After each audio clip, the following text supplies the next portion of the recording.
Bismillahirrahmanirrahim. Assalamualaikum warahmatullahi wabarakatuh. Syukur Alhamdulillah kita bisa berjumpa lagi di channel Doa 69. Saya doakan untuk kalian semuanya sehat walafiat, panjang umurnya, banyak rezekinya, diampuni dosa-dosanya, dan mudah-mudahan kelak di akhirat menjadi penghuni surganya Allah Subhanahu wa Ta'ala. Amin Allahumma amin.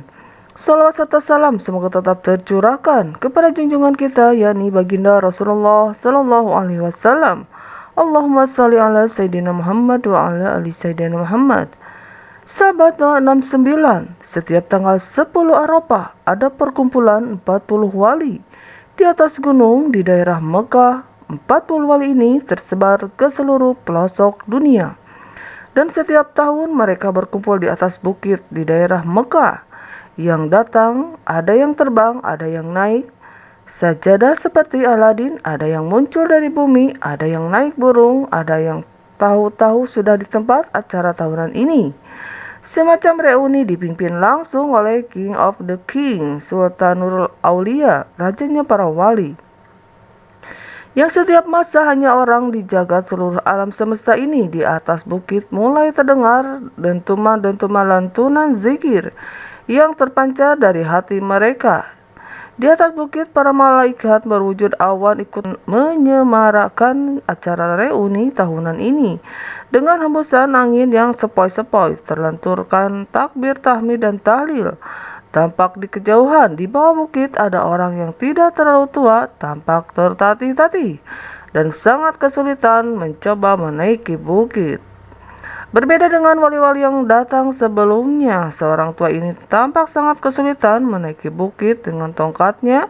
Dia berusaha melewati bebatuan yang terjal dan berliku. Kadang dia berhenti sebentar untuk mengatur pernapasannya, lalu melanjutkan menaiki bukit lagi. Setelah sampai di puncak, tampak jelaslah orang ini gemuruh napasnya. Masih tampak tersengal-sengal kelelahan. Pakaiannya biasa jubah putih yang kecoklatan, terlihat agak kotor. Walaupun ke wajahnya selalu tersenyum, dari wajahnya bisa dikatakan orang ini tidak gampang meremehkan orang lain, tawadu dan sopan.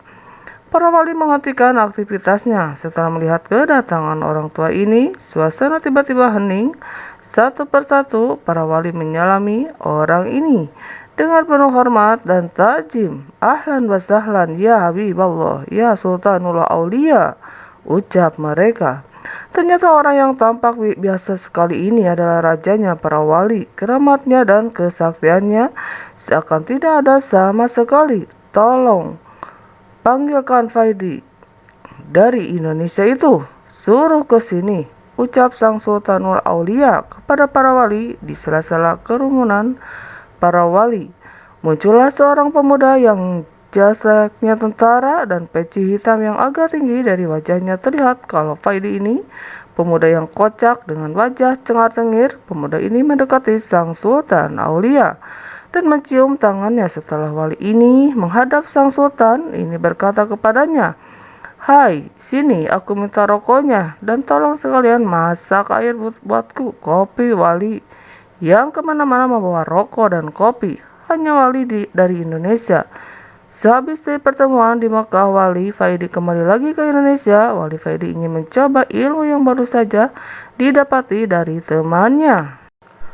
Wali dari India yang bernama Naisirkan, ilmu yang dipelajarinya yaitu ilmu melipat bumi. Teman wali Faidi ini memang terkenal sakti. Seluruh biskut di India berangkat ke Mekah. Wali Faidi nuntut temannya dari India ini. Wali Faidi hanya disuruh menggandeng tangannya. Lalu tiba-tiba saja Wali Faidi dan temannya Nasirkan sudah berada di Mekah, di atas bukit tempat pertemuan. Karena kasihan walinya kan ini menjajahkan ilmu melipat bumi kepada Wali Faidi, supaya di acara pertemuan-pertemuan yang akan datang Wali Faidi tidak repot mencari tuntunan lagi.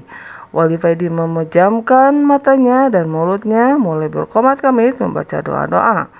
Khusus tiba-tiba tubuh Wali Faidi terasa dingin, bumi yang didudukinya terasa seperti es. Wali Faidi membuka matanya, tampak di depannya bukit yang tertutup es. Dia melihat ke bawah bumi yang didudukinya juga terbuat dari es. Di manakah aku ini? Batin Wali Faidi berdiri melihat sekelilingnya. Semuanya tampak putih, tertutup salju. Wali Faidi berjalan mengintari tempat yang belum pernah dilihat selama hidupnya. Sepi, tiada orang sama sekali. Lama tempat Wali Faidi mendengar ada orang yang bersenandung membaca sholawat. Wali Faidi dengan langkah perlahan-lahan mengikuti asal suara senandung sholawat tersebut. Dan tampaklah di dalamnya beruang besar putih yang membungkuk di tepi sungai mencari makanan ikan segar. Masya Allah, ternyata yang bersenandung itu bukan manusia, tapi beruang putih ini. Wali Faidi berhenti. Beruang putih itu menoleh kepada Wali Faidi dan berkata kepadanya, "Assalamualaikum," ucap beruang itu. "Waalaikumsalam," jawab Wali Faidi dengan perasaan kaget dan heran. "Kamu Wali Faidi ya? Aku tadi dapat kabar kalau nanti ada orang yang kesasar ke sini namanya Wali Faidi," ucap beruang itu. Setelah memakan ikan yang baru didapatnya, beruang putih itu melanjutkan berkata lagi, "Kamu jangan khawatir, memang sudah biasa. Orang baja itu tidak bisa langsung menguasai ilmu yang baru didapatnya. Cobalah sekali lagi," kata beruang tersebut. Lalu pergi meninggalkan Wali Faidi. Wali Faidi diam 1000 bahasa. Wali Faidi mendongak ke atas melihat posisi matahari. Ternyata dia dikesasar ke kutub selatan, ketemu beruang putih yang bisa bicara. Setelah salat sunnah 2 rakaat, Wali Faidi mulai merampal doa kembali. Seketika Wali Faidi membuka matanya kembali dan betapa kagetnya Wali Faidi ketika membuka matanya, tampak di sekelilingnya banyak orang berlarian dengan memakai baju gamis, lutut memakai surban tampak di tangan mereka. Senjata 47 terdengar suara bising. Peluru berseliweran. Aduh, kasar lagi. Aku ini tadi kesasar ke kutub selatan. Sekarang kesasar lagi ke Afghanistan. Wes. Kok nggak kesasar ke Hollywood saja? Wali Faidi mengamati salah satu pasukan yang semuanya berjenggot panjang. Wali Faidi tersenyum sendiri melihat jenggot mereka. Memang di negara yang dikuasai Taliban, ini bukan operasi helm yang dilakukan di sana, tapi operasi jenggot. Kalau ada laki-laki yang tidak berjenggot, maka kuning teliang. Wali Faidi berdiri berjalan mencari ke tempat yang Wali Faidi tidak suka dengan peperangan. Wali Faidi memutuskan untuk langsung pergi saja. Setelah menemukan tempat yang sepi, Wali Faidi mulai merampal doa ilmu melipat buminya lagi. Angin sepoi-sepoi menapa wajah Wali Faidi. Wali Faidi membatin mudah-mudahan tidak kasar lagi. Wali Faidi membuka matanya perlahan-lahan. Tampak di depannya rumah yang terbuat dari kayu, persis rumah para transmigrasi di luar pulau. Tidak lama kemudian, keluarlah seorang tua berpeci putih dengan baju takwa dan bersarung, melambaikan tangannya memanggil Wali Faidi. Wali Faidi teringat dengan orang tua itu. Beliau adalah Habib Ali Al-Basi, Fahad Malaysia, yang kemarin juga ikut pertemuan di Mekah. Masya Allah, ternyata aku masih kesasar lagi, batin Wali Faidi. Wali Faidi melangkahkan kakinya mendekati Habib Ali Al-Basi.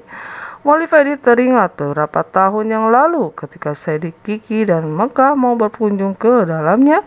Habib Ali ini dalam perjalanan Sayyidi Michael ini tiba-tiba merasakan rindu yang amat sangat terhadap jatuhnya baginda Nabi Muhammad. Setelah sampai di depan Habib Ali hanya menyuruh masuk. Sayyid Maliki sedang merombongan yang lain disuruh menunggu di luar. Beberapa menit kemudian Sayyid Maliki keluar dengan berurai air mata.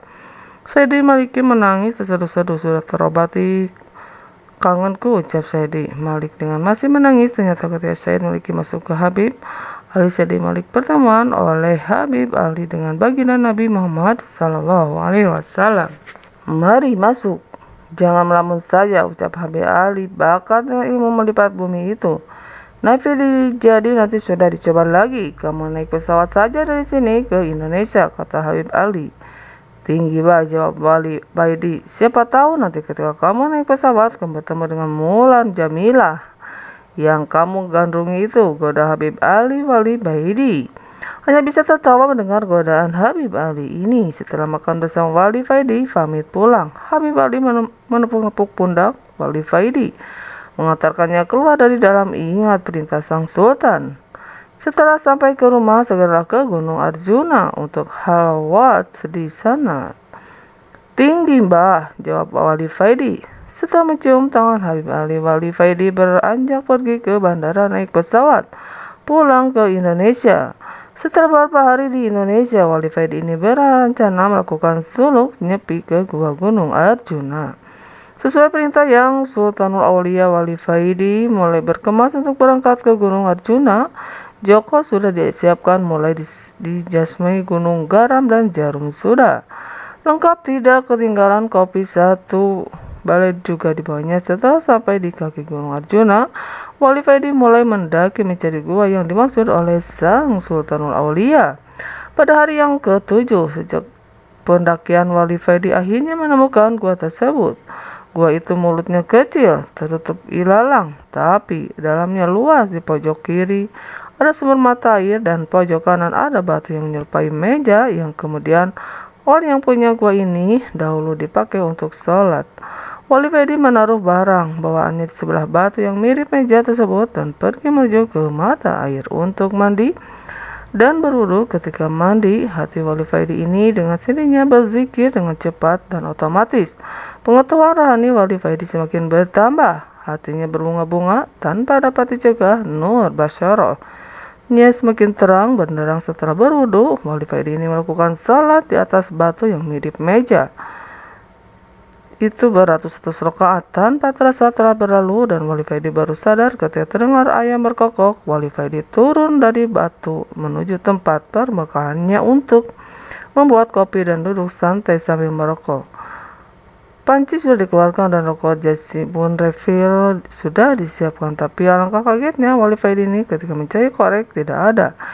Ia keluarkan semua isi tasnya, tapi saja korek tidak ditemukan. Waduh, ciloko iki, Wali Faidi berbugam sendiri. Dia melihat kopi satu black yang aromanya begitu harum berprestasi kok berbagi merek terletak di kopi. Wes musfarok kabeh iki kok bisa koreknya nggak ke bawah, kata Wali Faidi mulai kesal. 12 hari dilalui Wali Faidi ini tanpa kopi dan rokok. Dan pada hari yang ketiga, Wali Faidi mulai dan hatinya sebelah ketika melihat kopi dan rokok yang terkulai tak berguna. Wali Faidi mulai membaca hizib, sebuah hizib ia kerahkan. Setelah membaca Asy-Syifa 3 kali, Wali Faidi ini mengusapkan telapak tangannya pada matanya dan seketika seluruh alam jin dan makhluk halus lainnya tampak sangat jelas terlihat oleh Wali Faidi. Serombongan jin di luar gua sebelah kiri tampak ketakutan. Ada yang punya korek api, tanya Wali Faidi. Pada jin kami gak punya jawab mereka. Wali Faidi langsung mengobrak-abrik tempat para jin tersebut. Para jin lari tunggang langgang dan banyak sekali yang terluka. Selanjutnya setiap tempat yang ada jinnya didatangi oleh Wali Faidi ini, dan kalau ditanya jawabannya tidak punya korek api, maka Wali Faidi ini langsung mengobrak-abrik 4 tersebut. Gemparlah seluruh bangsa jin di Gunung Arjuna.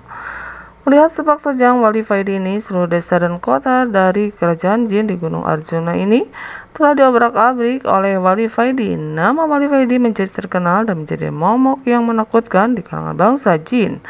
Dan akhirnya tibalah Wali Faidi ini di pusat kerajaan bangsa jin.